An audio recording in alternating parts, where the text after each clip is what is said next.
أنا العبد الذي كسب الذنوب.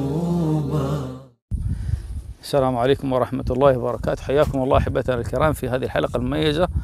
استضافونا الإخوة في هذه المدينة الطيبة، مدينة كاريسيا في البوسنة، وجاءوا بنا في هذا المكان الطيب في هذا الجبل الذي يطل على المدينة، والتقينا بالأخ حسن من ضمن الإخوة، وكنا نتكلم عن السحر في هذه المنطقة وعدد السحرة.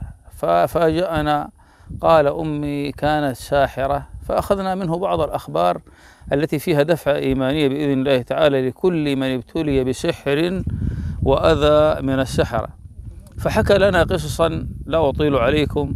قال أمي كانت ساحرة وتقوم بالأسحار، وهي من أعتى الساحرات في المنطقة، ومثل ما يقول كان لها طلاب أو طالبات في أعمال السحر والعياذ بالله. قلت فكيف وأين كانت تعمل الأسحار؟ قالت اتخذت القسم العلوي في البيت لهذه الأعمال، ونصحتها مرارا وتكرارا فأبت. قال وكنا نسمع بعض أوقات البيت يهتز من الأعمال السحرية التي تقوم بها مما يصدر من أذى الشياطين في البيت. قال حتى بلغ بي الأمر بعد ذلك أني كنت أمنع الناس من دخول بيتنا، أطردهم. والله سبحانه وتعالى أعطاه قوة في التوحيد وفي الإيمان ما يستعين به ولا يهتم به، وكان يتواصل مع بعض الرقاة يستشيرهم، وكانوا يوصوه خيرا جزاهم الله خيرا.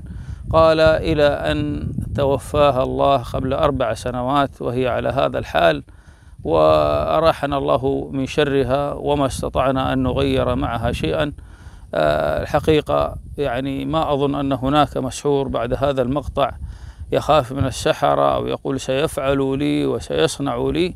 وهذا أكبر دليل، يعني إنسان في هذه المنطقة ويتكلم يقول ما كنت أخشى إلا الله سبحانه وتعالى وتوكلت على الله، وكنت أخذ الأسحار التي تعملها وأقول بسم الله وأرميها في النار، ما يهمني شيء، وما يشتكي من شيء من تأثير ما صنعته أمه بفضل الله سبحانه وتعالى. والسلام عليكم ورحمة الله وبركاته. هنا حسن.